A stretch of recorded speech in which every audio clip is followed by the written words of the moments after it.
মমতা বন্দ্যোপাধ্যায় ভারতীয় আর্মির প্রতি বিদ্বেষ যে কত নোংরা স্তরে নেমেছে, বিশেষ করে কালকে মেয়ো রোডে ওই তথাকথিত তৃণমূল কংগ্রেসের যে বাঙালি প্রেমী মঞ্চ, সেটাকে ভেঙে দেওয়ার জন্যে প্রতিশোধ নিতে হবে, তার তো এক প্রশ্ন নাটক আমরা সকাল থেকে দেখেছি। আর্মি ট্রাককে ডিটেন করে কত রকমের নাটক হলো, কিন্তু তার থেকেও মারাত্মক ব্যাপার, ভারতীয় আর্মিকে ৭১-এর পাকিস্তানের খান সেনাদের সাথে তুলনা করা হলো।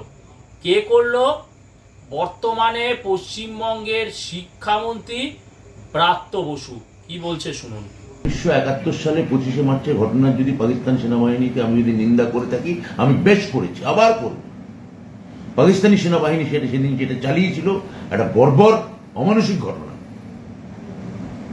পাকিস্তান সেনাবাহিনীকে আমি নিন্দা করবো না তো কি করবো না? ৭১ সালের ওই ঘটনা, নিরীহ অস্ত্রহীন নিরস্ত্র বাঙালিকে প্রথমে জগন্নাথ হল, ঢাকা ইউনিভার্সিটি, তারপর ঢাকার বিভিন্ন বাড়িতে ঢুকে গুলি করে, কিন্তু সবাই জানে। শুনলেন ব্রাত্য বসু কি বলল? ৭১-এ যখন বাংলাদেশের তথাকথিত ভাষা আন্দোলন, যেটাকে আমি ভাষা আন্দোলন বলে কোনো দিন মানিনি, মানবো না, সেই ৭১-এর তথাকথিত নাটকীয় ভাষা নাটুকে ভাষা আন্দোলনে পাকিস্তানের খান সেনা জায়গায় জায়গায় হিন্দুদের ওপরে, ব্রাত্য বসুর ভাষায় বাংলা ভাষার জন্য প্রতিবাদকারীদের ওপরে অকথ্য অত্যাচার করে। এবং অ্যাকর্ডিং টু ব্রাত্য বসু, এই মুহূর্তে ভারতীয় সেনাও ভূমিকাও নাকি ঠিক সেরকম। পশ্চিমবঙ্গের বুকে বাংলা ভাষা আব্বু, বাংলা ভাষা আম্মি, বাংলা ভাষা খালা, বাংলা ভাষা ফুফা, বাংলা ভাষা আসমানি, বাংলা ভাষা রংধনু, এর প্রতিষ্ঠার জন্যে লড়াই করছে যে তৃণমূল কংগ্রেস, মমতা বন্দ্যোপাধ্যায়। এবং পশ্চিমবঙ্গের বাইরে উত্তরপ্রদেশে, বিহারে, উড়িষ্যাতে, মহারাষ্ট্রে এই আব্বু, আম্মি, খালা, ফুফা, আসমানি, গোসল বলা যে বাঙালি, যে শুদ্ধ ভাষা, এই যে শুদ্ধ বাংলা ভাষায় কথা বলা বাঙালিদেরকে সেখানে ধরে ধোলাই দেওয়া হয়েছে। পরিযায়ী শ্রমিক যাদের আসল কাজ হচ্ছে সেখানে গিয়ে পরিযায়ী শ্রমিকের কাজ করা না, সেখানকার হিন্দু মেয়েদেরকে ফুসলিয়ে তাদেরকে গণিমতের মাল বানানো, সেই শুদ্ধ বাংলা ভাষায় আবু আম্মি শুদ্ধ বাংলা ভাষায় কথা বলা ধোলাই খাওয়া পরিযায়ী শ্রমিকদের স্বাধিকারের জন্যে পশ্চিমবঙ্গের বুকে বিগত ১ মাস ধরে মেয়ো রোডে যে আন্দোলন করে যাচ্ছে তৃণমূল, আমরা বাংলা, আমরা বাঙালি, মোদের গর্ব মোদের আশা, আমরি ফুফা খালার বাংলা ভাষা, সেই বাংলা ভাষার যে রঙ্গমঞ্চ, সেটা ছিল হচ্ছে মেয়ো রোডে আর্মি, মানে সিকিউরিটি জোন, এবং সেটা আর্মি জমি। আর্মি তাও পারমিশন দিয়েছে, কিন্তু টাইম ওভার হয়ে গেছে। আর্মি তারপরে এখানে পুলিশ আধিকারিকদের বলেছে, ইনফর্ম করেছে যে এবারে টাইম ওভার হয়ে গেছে, সিকিউরিটি রিজনসের জন্য, ইন্টারনাল এবং এক্সটার্নাল সিকিউরিটি রিজনসের জন্য এবারে ওখান থেকে মঞ্চ সরিয়ে দিতে হবে। কিন্তু পশ্চিমবঙ্গের পেটমোটা পুলিশ, এবং তাদের তো আর এত সাহস নেই যে তৃণমূল কংগ্রেসকে গিয়ে বলবে এই কথাগুলি, তো তারা পাত্তা দেয়নি। সেই জন্য আর্মি নিজে স্টেপ নিয়ে ওই মঞ্চ গতকাল খুলে দিয়েছে। তারা তাদের কাজ শেষ করে যখন চলে যাচ্ছে, তখন মমতা বন্দ্যোপাধ্যায় এসে, অ্যাকর্ডিং টু মমতা বন্দ্যোপাধ্যায়, ভারতীয় সেনা পালিয়ে যাচ্ছিল। এবং সেই মমতা বন্দ্যোপাধ্যায়ের ইয়েতেই, প্রবচনেই বলিয়ান হয়ে শিলিগুড়ির এক তৃণমূল নেতা, সেও বলছে যে পাকিস্তানি সেনার হাতে কেলানি খাওয়া, এই ভাষাটাই বলেছে, পাকিস্তানি সেনার হাতে কেলানি খাওয়া ভারতীয় আর্মি আজকে তৃণমূল কংগ্রেসের মঞ্চ ভেঙে বীরত্ব দেখাচ্ছে। আমরা দেখেছি প্রতিটা পদে মমতা বন্দ্যোপাধ্যায় কিভাবে ভারতীয় সেনাকে অপমান করেছে। যতবারই দেখেছি আমরা, সার্জিক্যাল স্ট্রাইক হয়েছে, এয়ার স্ট্রাইক হয়েছে, অপারেশন সিঁদুর হয়েছে, সব সময় মমতা বন্দ্যোপাধ্যায় কিন্তু ঘুরিয়ে প্রমাণ চাইছেন। কোথায় সার্জিক্যাল স্ট্রাইক হলো আমরা তো বুঝতেই পারলাম না, প্রমাণ চাইছেন। কোথায় এয়ার স্ট্রাইক হলো আমরা তো বুঝতেই পারছেন না, প্রমাণ চাইছেন। মানে মমতা বন্দ্যোপাধ্যায় যখন কথা বলেন, এই সমস্ত প্রমাণ চাইছেন, তখন আমার মনে হয় যে আমি মনে হয় ভারতের কোনো চ্যানেল দেখছি না, পাকিস্তানের জিও টিভিতে কোনো পাকিস্তানি কোনো মন্ত্রীকে দেখছি। আমার সেই সময় এটাই মনে হয়, মমতা বন্দ্যোপাধ্যায় যখন এরকম করে এসেছেন, তো প্রতিপদে মমতা বন্দ্যোপাধ্যায় ভারতীয় আর্মিকে অপমান করেছে, ভারতীয় আর্মির কাছ থেকে প্রমাণ চেয়েছে। এবারে ভারতীয় আর্মি দেখুন একটা কথা আছে, লড়াইটা না একটা স্তরে করা যেতে পারে, একটা লেভেলে লড়াই হয়, একটা ক্লাসের মধ্যে লড়াই হয়। তো ভারতীয় আর্মির যে লেভেল বা যে ক্লাস বা যে স্ট্যান্ডার্ড, তারা মমতা বন্দ্যোপাধ্যায়ের এইরকম সব ননসেন্সিক্যাল কথাবার্তা উত্তর কেন দেবে? ওই যে বললাম, ক্লাসের ব্যাপার আছে। মমতা বন্দ্যোপাধ্যায় তো ভারতীয় আর্মি সেই ক্লাসেই বিলং করে না, সেই জন্যই মমতা বন্দ্যোপাধ্যায়ের যে ক্লাস, সেই ক্লাস থেকেই তিনি কালকে কি বলছেন যে আমাকে দেখে আর্মি পালিয়ে গেছে। কারণ তিনি জানেন যে তিনি যা বলবেন, যেটা বলবেন সেটা করেই তিনি, মানে কি বলবো, she can get away with anything। তো সেই জন্য মমতা বন্দ্যোপাধ্যায় কালকে তার ক্লাস দেখিয়েছেন এটা বলে যে আমাকে দেখে পালিয়ে যাচ্ছে আর্মি। তখন আমি বলেছি যে why you are running। Mamata Bandyopadhyay, আপনি যখন একটা ইন্টারোগেটিভ সেন্টেন্স তৈরি করছেন, আপনি তো এত শিক্ষিত, এত আপনার ডিগ্রি, তা জানেন না আপনি যখন একটা ইন্টারোগেটিভ সেন্টেন্স তৈরি করছেন, WH এর পরেই অক্সিলিয়ারি ভার্বটা আসে, why are you running away। আপনি বলছেন কি, আমি বললাম why you are running away। Basically ব্যাপারটা হচ্ছে আপনি তো জানেন না আপনি কি, মানে ওই 10-12টাও পাস, মানে আমরা তো জানি আপনাদের মতন আপনাদের ক্লাসের মানুষেরা কিভাবে পরীক্ষায় পাস করে সেটা আমরা জানি। তো সেই জন্য আপনার ক্লাসের মতন একজন মানুষ ওই why you are running বলতে পারবে, why are you running বলতে পারবে না। আপনি বেসিক্যালি ইংরাজি ভাষাটা জানেন না, আপনি বাংলা ভাষাটাও ঠিকভাবে জানেন না। তো এইবারে মমতা বন্দ্যোপাধ্যায় এতে ইন্সপায়ার্ড হয়ে শিলিগুড়ির ওই নেতা বললো পাকিস্তানি আর্মির কাছে প্যাদানি খাওয়া ভারতীয় সেনা। ব্রাত্য বসু আরো এক কাঠি ওপরে গিয়ে আজকে ভারতীয় সেনার তুলনা টানলো কার সাথে? অত্যাচারী 71-এর অত্যাচারী খান সেনার সাথে, টিক্কা খানের খান সেনার সাথে। যে টিক্কা খান বলেছিল, যারা যখন যুদ্ধে হেরে যাচ্ছে, সেই টিক্কা খান বলেছিল যে ভারতীয় নারীদেরকে এতবার করে ধর্ষণ করো, বারংবার ধর্ষণ, ভারতীয় নারী বলছি, বাংলাদেশি নারীদেরকে, হিন্দু নারীদেরকে, তখন পূর্ব পাকিস্তানের হিন্দু নারীদেরকে এতবার করে ধর্ষণ করো যাতে তাদের ধমনীতে এই খান সেনার রক্ত, এবং আরেকটি টার্ম আছে ধর্ষণের পরে কি হয়, আমি সেই টার্মটায় যাব না, সেটাই এই বাংলাদেশের বা ইস্ট পাকিস্তানের হিন্দু মেয়েদের ধমনীতে বইবে। এবারে ব্রাত্য বসু, আপনাকে বলি, আপনি মানুষটা ভীষণ ধান্দাবাজ, আপনি বেসিক্যালি একজন বামপন্থী কাইন্ড অফ আরবান নকশাল, এবং আপনি আজকে ধান্দাবাজির জন্য, আপনার নিজের এজেন্ডার জন্য মমতা বন্দ্যোপাধ্যায়ের ইয়েতে ঢুকেছেন। আপনার মমতা বন্দ্যোপাধ্যায়ের প্রতি কোনো অ্যালিজিয়েন্স নেই, সেটা আমি জানি। আপনি ইন্টেলেকচুয়াল বদমাস, আমরাও কম ইন্টেলেকচুয়াল বদমাস নই। তো ব্রাত্য বসু, এবার আপনাকে প্রশ্ন করি, আপনি বলছেন যে ভারতীয় সেনা অত্যাচারী পাকিস্তানি খান সেনার থেকে কোনো অংশে কম নয়। এবারে বলুন, ভারতের কোন জেনারেল কোন দিনকে বলেছে যে ভারতের কোনো মেয়েকে, বিশেষ করে আমি এখানে মুসলিম মেয়েদের কথা বলবো, ভারতের মুসলমান মেয়েদেরকে এতবার করে ধর্ষণ করো যাতে তাদের ধমনীর মধ্যে হিন্দুর রক্ত এবং এটসেট্রা বয়? ভারতের সেনাকে কোনো দিক, আমি এবারে বলি, ভারতীয় সেনা 71-এর যুদ্ধে লাহোর অব্দি পৌঁছে গেছিল, সেখানে কোন জেনারেল বলেছে ভারতীয় সেনা পাকিস্তানের মুসলমান মেয়েদেরকে এতবার করে ধর্ষণ করো যাতে তাদের ধমনীতে ভারতীয় রক্ত এবং ইত্যাদি বয়? পাকিস্তানি সেনা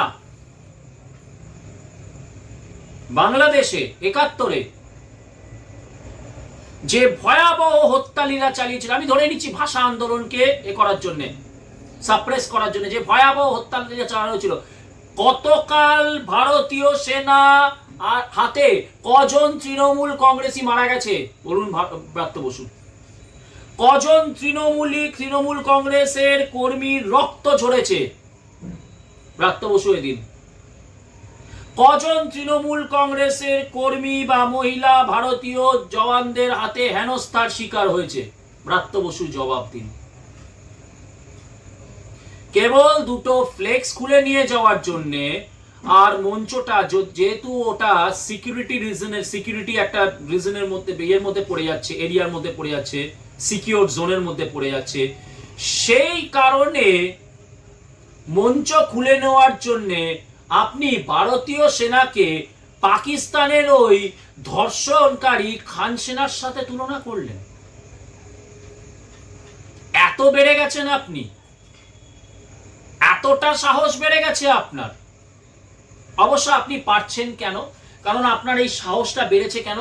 আপনার দিদির জন্য, আপনার আপনাদের আরাধ্য দিদির জন্য, যে দিদিকে কখনো আপনারা চৈতন্যের বলছেন, কখনো সারদা মায়ের ইনকার্নেশন, এখনো মাদার টেরেজাটা বলেননি। মাদার টেরেজা বলে আবার রোমের হাতে ঠাস ঠাস করে চড় খাবে, সেখানে ভয়ের চোটে মাদার টেরেজার ইনকার্নেশন বলতে পারছেন না। তো আমার আবারও আপনার কাছে প্রশ্ন, এই ভারতীয় সেনা, আরো বলছি, ভারতীয় সেনা যখন বাংলাদেশকে লিবারেট করে, কোন ভারতীয় জেনারেল এই কথা বলেছিল যে বাংলাদেশের মুসলিম মহিলাদেরকে এতবার করে ধর্ষণ করো যাতে তাদের মধ্যে ভারতীয় রক্ত বা ইত্যাদি তাদের ধমনীতে হয়? কটা বাংলাদেশি মুসলমানকে, এবং ওখানে জেনে নিন ব্রাত্য বসু, আপনি ভালোভাবে জানেন, স্বাধীনতার দুদিন পর থেকেই শুরু হলো Indian army go back, Indian army go back. যারা ওই প্ল্যাকার্ড নিয়ে ইন্ডিয়ান আর্মিকে বলেছিল ইন্ডিয়ান আর্মি গো ব্যাক, কজনের ওপরে সেখানে ভারতীয় সেনা অত্যাচার চালিয়েছিল? আজকে তো আপনারা আপনাদের খেল দেখিয়েই দিয়েছেন। ট্রাককে ভারতীয় সেনাবাহিনী ট্রাককে ডিটেন করে, সব বুঝলাম, ভারতীয় সেনা, ভারতীয় আর্মি ট্রাকটা ডান দিকে যাচ্ছিল, উচিত নয়, ট্রাফিক রুল ব্রেক করেছে, কিন্তু সিসিটিভিতে এটাও দেখা যাচ্ছে মনোজ ভার্মার গাড়িটা উল্কার গতিতে ওই মুহূর্তে পাস করছিল। তাহলে এখানে কি ইচ্ছাকৃত একটা ফাউল প্লের চেষ্টা হয়েছে, যে সামনে ভারতীয় আর্মি ট্রাকটা এবং ওটা স্পিড কমাচ্ছে, তো বোঝাই যাচ্ছে যে ওটা নিশ্চয়ই ডান দিকে টার্ন বা কিছু একটা করবে। সেই জন্য কি সঙ্গে সঙ্গে মনোজ ভার্মার গাড়িটা একেবারে গাঁক গাঁক করে একেবারে ঝড়ের গতিতে, যেখানে ট্রাফিক সার্জেন্ট কিন্তু ওখানে বলেছে যে ট্রাফিক ওই যে ভারতীয় আর্মির যে ট্রাকটা, সেটা কিন্তু স্পিড কিন্তু মানে বিয়ন্ড নর্মাল ছিল। তো সেই জন্য আপনারা কালকের যে প্রতিশোধ, সেটা নেওয়ার জন্য তো অলরেডি ট্রাক কেলেঙ্কারি হয়ে গেছে। বেসিক্যালি আপনারা এগুলো করছেন কেন? এই যে এসএসসিতে অলরেডি প্রায় 2000-এর কাছাকাছি নাম বেরিয়েছে কেলেঙ্কারিতে, এসএসসি কেলেঙ্কারিতে, এটার থেকে মোড়টাকে ঘুরিয়ে দেওয়ার জন্য আপনারা এইসব নাটকগুলো শুরু করেছেন। এবং সাধারণ বাঙালিকে, পশ্চিমবঙ্গবাসী বাঙালিকে আমরা এটাই বলছি যে এই যে মমতা বন্দ্যোপাধ্যায়ের যে চাল, যে আমাকে দেখে আর্মি পালিয়ে গেল, এই যে আর্মি আমাদের ফ্লেক্স, আমাদের ভেঙে দিল, এই যে আর্মি ট্রাক প্রায় মনোজ ভার্মাকে পিষে দিচ্ছিল, এই নাটকে পা দেবেন না। এটা কিছুই না, দিস ইজ জাস্ট আ ফাসাদ। এটা নাটক ছাড়া আর কিচ্ছু না। কিন্তু আপনারা তৃণমূল কংগ্রেসের, আপনারা নিজেদের পাড়াতে প্রশ্ন করুন যে ভারতীয় সেনাকে কিরকম লাগে না। আমি ভারতীয় সেনাকে, মমতা বন্দ্যোপাধ্যায়, আমি ভারতীয় সেনাকে সম্মান করি, এটা সম্মানের নমুনা মমতা বন্দ্যোপাধ্যায়, যে আপনাকে দেখে 200 সেনা পালিয়ে যাচ্ছে।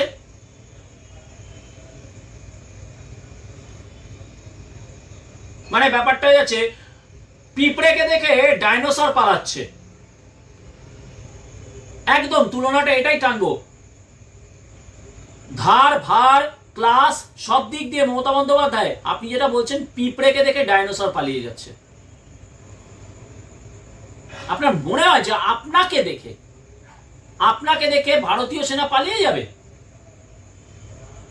যে সেনার ওপরে কার্গিলে ওপর থেকে পাথরের পর পাথর ফেলে দেওয়া হয়েছিল, পিষে মেরেছিল, একজন সেনা দেখছে তার বন্ধু মাথা থেতলে, তার সহকর্মী মাথা থেতলে মরে গেল, তারপরেও সে এগিয়ে যাচ্ছে।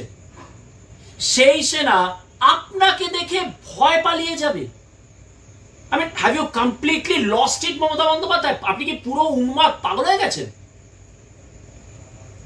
বললাম তো, আপনি যখন কথা বলেন আমার মনে হয় আমি জিও টিভি, পাকিস্তানের জিও টিভির কোনো পাকিস্তানের নির্বাচিত মহিলা সাংসদের আমি বক্তব্য শুনছি, মহিলা নেত্রী কোনো বক্তব্য শুনছি। কতটা দুর্ভাগা পশ্চিমবঙ্গের মানুষ হলে বিধানচন্দ্র রায়ের পশ্চিমবঙ্গে আপনার মতন মানুষ মুখ্যমন্ত্রী হতে পারে, যে কিনা বলছে আমাকে দেখে আর্মি পালাচ্ছে, তারপর মুহূর্তে বলছে না না আমি তো আর্মিকে সম্মান করি। যার দলের কর্মী এটা লিখছে আপনারই আদর্শে বলিয়া নয় যে ভারতীয় আর্মি পাকিস্তানি আর্মির কাছে ধোলাই খাওয়ার মানে কেলানি খাওয়ার পরে আপনাদের ফ্লেক্স ছিঁড়ে বিরক্ত দেখাচ্ছে, আপনি বা আপনার নেতৃবৃন্দ সেই নেতার বিরুদ্ধে কোনো স্টেপ নেয়নি, কিন্তু আপনি ভারতীয় আর্মিকে শ্রদ্ধা করেন। ব্রাত্য বসু ৭১-এর অত্যাচারী দর্শক খান সেনার সাথে ভারতীয় সেনার তুলনা টেনে দিল কেন?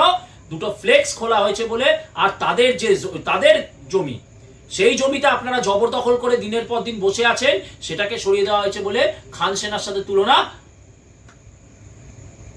আপনি তো ভারতীয় সেনাকে ভালোবাসেন, কি মনে করেন ভারতীয় সেনা আপনাকে দেখে ভারতীয় সেনা ভয় পালাচ্ছে? ভারতীয় সেনার একটা স্টেপ, সেটার জন্য ভারতীয় সেনাকে বিজেপির পারমিশন নিতে হবে না। ভারতীয় সেনার একটা স্টেপ, আপনি কোথায় পালাবেন আপনি নিজেও জানেন না। ভারতীয় সেনার একটা অ্যাগ্রেসিভ স্টেপ, কালকে আপনার নেতৃবৃন্দ হিলে গেছে। এবারে যদি সেই আপনার দিকে তারা যদি সেই মার্চটা করা শুরু করে, আপনি কোথায় পালাবেন আপনি বুঝে পাবেন না। আপনার লজ্জা করে না? যখন ভারত পাকিস্তানে যুদ্ধ হয় তখন আপনার উপমা তুলনা, আপনার এক্সাম্পল দেওয়া হয় পাকিস্তানের টিভিতে, আপনার লজ্জা করে না? কি করবে কি করে? Why you are running, why you are running, আপনি তো এটাও জানেন না যে একটা ইন্টারোগেটিভ সেন্টেন্সে WH এর পরে অক্সিলিয়ারিটা বসে। আপনি তো এতটাই অশিক্ষিত, হ্যাঁ অশিক্ষিত, চরম অশিক্ষিত, একটা বেসিক গ্রামার। আমরা বলবো why didn't you go to school, আপনি বলেন why you didn't go to school, বা আপনি বলেন why didn't you went to school। আপনি এতটাই অশিক্ষিত যে বেসিক গ্রামারটাই আপনি জানেন না। তো এরকম একটা বেসিক গ্রামার না জানা, মানে কি বলবো, আপনি পড়াশোনা কিভাবে পাস করে বললাম তো সবাই জানে।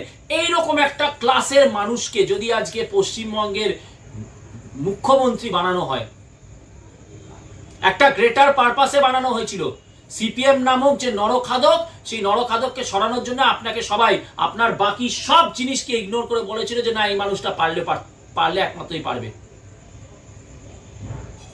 কিন্তু আপনি এত বড় মেগালোমেনিয়াক, আপনি কথায় কথায় ফ্যাসিস্ট বলেন না, আপনি নেপোলিয়ানের থেকে বড় মেগালোমেনিয়াক। আপনি তো মেগালোমেনিয়াক মানে জানেন না, গুগল খুলে দেখে নেবেন মেগালোমেনিয়াক মানেটা কি। হয়তো বলবেন আপনাকে নোংরা ভাষায় খিস্তি করেছি, আপনার চারা চামুন্ডারাও বলবে আমাদের দিদিকে খিস্তি করেছে। আপনি এত বড় মেগালোমেনিয়াক হয়ে গেছেন যে আজকে আপনি ভারতীয় আর্মিকে বলছেন আপনাকে থেকে পালাচ্ছে। আমি বললাম have you completely lost it? আর ব্রাত্য বসু, বামপন্থী ব্রাত্য বসু, আরবান নকশাল ধারায় মানে ভাবধারায় তৈরি হওয়া ব্রাত্য বসু, টিক্কা খান সত্যি কথাই বলেছিল। কি বলেছিল? যে ইস্ট পাকিস্তানের হিন্দু নারীদেরকে এতবার দর্শন করো যাতে তাদের মধ্যে পাকিস্তানের এই তোমাদের রক্তই তাদের ধমনীতে বয়। অবশ্যই, তা নইলে সেটা যদি না হতো, তা নইলে আপনার মতন প্রোডাক্ট কখনো পাকিস্তানের ওই জেহাদি সেনার সাথে ভারতীয় সেনার তুলনা টানতে পারত না।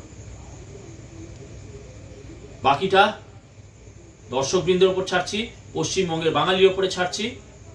ওই বেসিক গ্রামার না জানা, বেসিক গ্রামার বলবো না, বেসিক পড়াশোনা না জানা একজন মানুষ প্রতিদিন নিজের ক্লাস দেখাচ্ছে, আর্মিকে চ্যালেঞ্জ করছে, আর্মি একটা উত্তরও দেবে না, কারণ আর্মি ক্লাস এতটা ইয়ে নয়। 2026-এর পরে এই মানুষটাকে কি আপনারা ওই নবান্ন বলুন বা মহাকরণ বলুন, যেখানেই হোক, আপনারা কি দেখতে চান যে রাজ্যপালের কাছ থেকে 2026-এ এই মহিলাই আবার শপথ বাক্য পাঠ করে পশ্চিমবঙ্গকে আরো পাকে নিমজ্জিত করতে চলেছে? আপনাদের কাছে রইল। নমস্কার।